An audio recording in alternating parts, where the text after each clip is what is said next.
సిద్దిపేట మోడల్‌కి ఎందుకంటే girl friend ఉందా? లేదురా చెల్లె. ముందు నుంచి లేదా? అసలు లవ్వే లేదా? లవ్ అప్పుడేదో లవ్ స్టోరీ చెప్పినట్టు గుర్తుంది. చీట్ చేసింది ఏదో. అంటే స్కూలింగ్‌లో మాత్రం సౌందర్య హీరోయిన్ నా క్రష్ ఉండే. ఇప్పుడు ఆమె మన మధ్యలో లేదు. ఇప్పుడైతే ఇంకా ఎవరైనా ప్రపోజ్ చేస్తారని మోడల్ అయినంక ఎవరైనా ప్రపోజ్ చేస్తారని కలలు కన్నా గానీ కలలు కల్లలయిపోయినాయి. ఎవరు ప్రపోజ్ చేయలేదా? చేయలే. మరి మీరు చేయాల్సింది.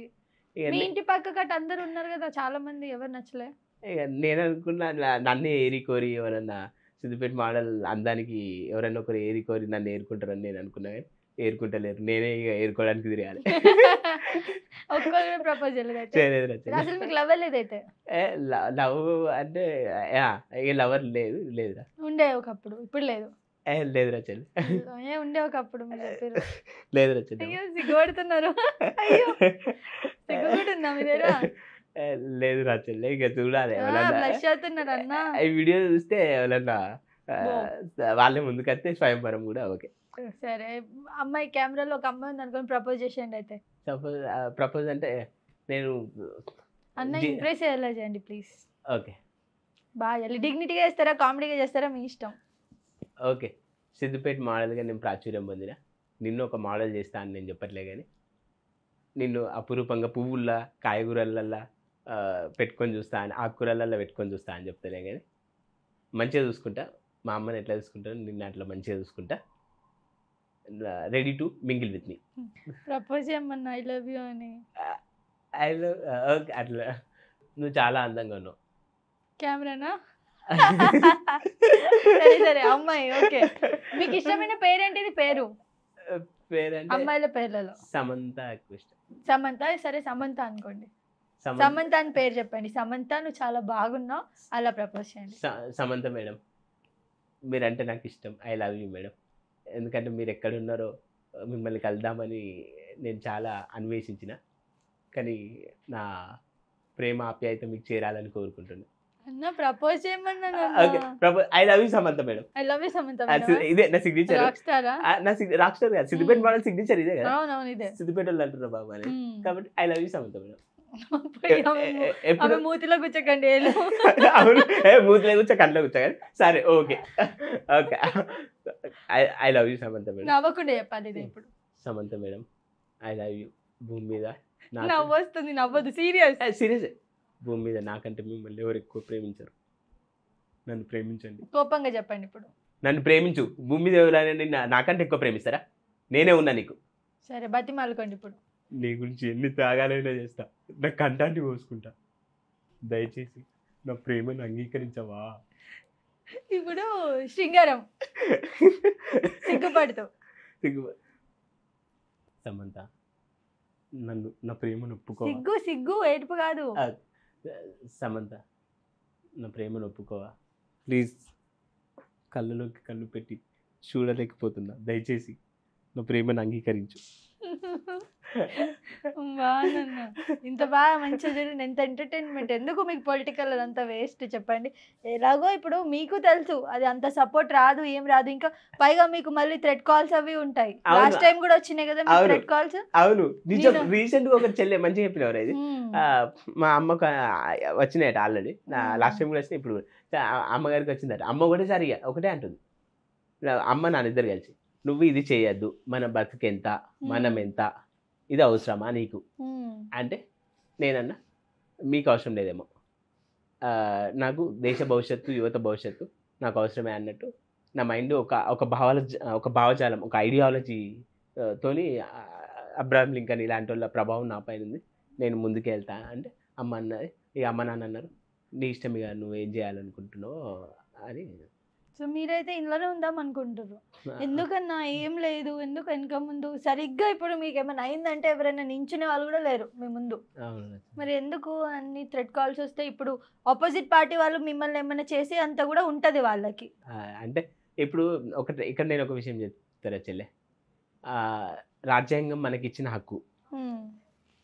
బిఆర్ అంబేద్కర్ రాసిన రాజ్యాంగంలో ఎవరైనా పోటీ చేయొచ్చు, హక్కు కల్పించింది. యువ దశలోనే ముందడిగి వచ్చి ఇప్పుడు ఎట్లా అయిందంటే ముసలోళ్ళు రాజ్యం వెళ్ళడం కంటే ఒక రీసెంట్గా ఒక బ్రదర్ నాతో అన్నాడు యువత పుట్టుకతోనే వృద్ధుల్లాగా ఉడుతుర్రేమో, ముసలిలాగా ఉడుతురేమో రాజకీయాల్లో కొత్తలేరు వాళ్ళు ముసలిలో వెళ్తురు అని అంటే నాకు అనిపించింది. యువ దశలో దేశ భవిష్యత్తు దేశానికి సంపద యువత యువత యువత అంటున్నాం. యువత మేలుకో, రాజ్యాన్ని ఏలుకో, యువత రావాలి, ముందడిగి వేయాలి అన్నట్టు నాకు ఒక దృఢమైన సంకల్పం. అంటే యువత అంతా పండుకుంటుంది అంటున్నారా ఇప్పుడు?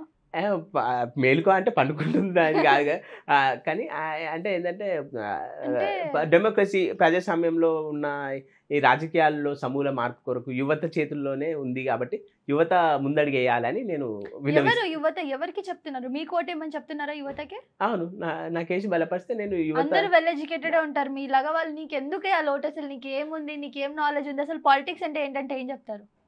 నేను అడుగుతున్నాను, నా తరపున వ్యూవర్స్ అడుగుతున్నారు, మీరు ఎంతమంది కోటేయమని అంటున్నారో వాళ్ళందరూ అడుగుతున్నారు, నీకు ఎందుకు కోటేయాలి, అసలు పాలిటిక్స్ అంటే ఏంటి నువ్వు చెప్పు అని చెప్పి ఏం చెప్తారు? పాలిటిక్స్ అంటే ఒకటి ఏంటంటే మనకు తెలిసిన విషయమే, for the people by the people of the people అని డెమోక్రసీ అది తెలిసిన విషయమే. For the people by the people of the people అయితే ఏంటంటే ప్రజల ఇప్పుడు ఎమ్మెల్సీ అంటే పట్టభద్రుల శ్రేయస్ కొరకు, డెమోక్రసీ అంటే ప్రజల గురించి అంతిమంగా.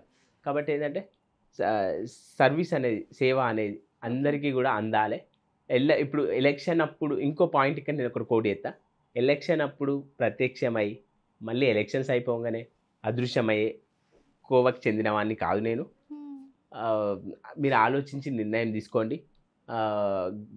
అది వరాల జల్లులు కురిపించి గడిబిడి మాటలు చెప్పే మాటలు నమ్మి అంధకారంలోకి వెళ్ళకుండా ఉండి మీ ఉజ్వల భవిష్యత్తు కొరకై ఉండాలంటే నాకు మొదటి ప్రాధాన్యత ఇవ్వండి అనేది నేను ఇక్కడ సందేశం చెప్తున్నారా. Okay done. So final dream ఏంటన్నా, జనాలకు సేవ చేయాలి, పొలిటికల్ లీడర్ అవ్వాలి అంతే. అవును చెల్లె. సో జనాలకు సేవ చేసే విధంగా ఏ జాబ్ అయినా పర్లేదు. అవును చెల్లె. ఇంకోటి ఏంటంటే ఇక్కడ నేను 100% చెప్తున్నా, బిగ్ బాస్ అని నువ్వు అన్నావు కదా ఇంతకుముందు, అవన్నీ బిగ్ బాస్ వెళ్ళాలి, అప్పుడు వెళ్ళాలనుకున్నారు కదా, ఇప్పుడు మారింది. అప్పుడైతే వెళ్ళాలని ఉండేది చెల్లె, ఆ వీడియో కూడా చేసిన. ఇప్పుడు అయితే ఆలోచన మారింది, అవన్నీ ఏం లేవు. ఓన్లీ ఏంటంటే కన్సిస్టెంట్గా పబ్లిక్ సర్వీస్ చేయాలి, వాళ్ళు ఒక పబ్లిక్ డొమైన్లో ఉండి. అది ఏంటంటే Nobel profession. Martin Luther king కూడా అన్నాడు ఐ హ్యావ్ ఎ డ్రీమ్ అని. అట్లా నాకు సర్వీస్ చేయాలన్న బలమైన నమ్మకం ఉంది. కాబట్టి ఆర్టికల్ 169 ప్రకారం మనకు కాన్స్టిట్యూషన్లో అడాప్షన్ ఆర్ అబాలిషన్ ఆఫ్ మన లెజిస్లేటివ్ కౌన్సిల్స్ ఉన్నాయి. ఇవి 6 రాష్ట్రాలలో ఉంటాయిరా. ఆర్టికల్ 171 ఏంటంటే కాంపోజిషన్ ఆఫ్ లెజిస్లేటివ్ కౌన్సిల్స్. ఇవి 6 రాష్ట్రాల్లో ఉన్నాయి. బైకామెరలిజం తెలంగాణ, ఆంధ్రప్రదేశ్, కర్ణాటక, మహారాష్ట్ర, ఉత్తరప్రదేశ్, బీహార్.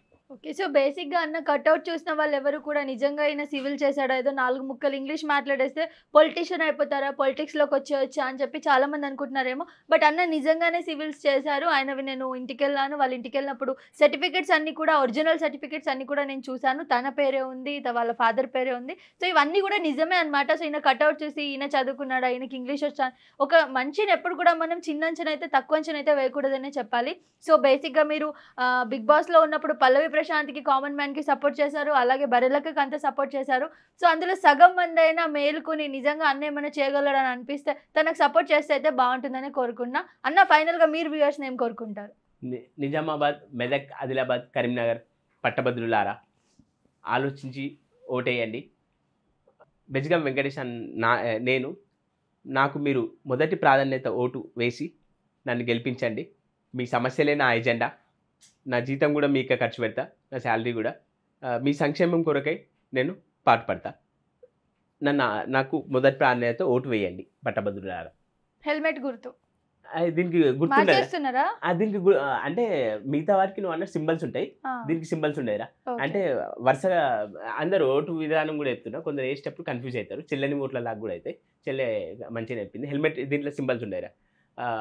1 నా పేరుంది, నీ పేరు ఉంది, 5 పేర్లు ఉన్నాయి అనుకో, నా పేరు పక్కన 1 అని వేయాలి. అంటే ఫస్ట్ ప్రియారిటీ నాకు. ఓటు వేసే విధానం ఇది. పట్టభద్రులారా నాకు మొదటి ప్రాధాన్యత ఇచ్చి ఓటేయండి. ఓకే అన్న, ఆల్ ది వెరీ బెస్ట్. నేనైతే మీరు ఏదో పొలిటికల్ అది అయిపోతారని నేనైతే చెప్పలేను, బట్ సపోర్ట్ అయితే చేయగలను యాజ్ అ మీడియా పర్సన్గా. మీరు నాకు పర్సనల్గా తెలుసు కాబట్టి. అంటే ఇంకోటి ఏంటంటే చెల్లె ఇక్కడ నీ ఉద్దేశం అంటే ఒక పాయింట్ చెప్తున్నా, సామాన్యుడు విద్యావంతుడు ఆ. ముందుకు రావాలని నువ్వు కోరుకుంటున్నావు కదా. నేను అంతే కదండి, ఆ. అంతే కదా. ఇప్పుడు నార్మల్ గా ఇప్పుడు నేను అదే చెప్పాను, సగం బర్రెలక్క చేసిన వాళ్ళలో సగం మంది అయినా మీకు హెల్ప్ చేయాలని కోరుకుంటున్నా అని చెప్పాను.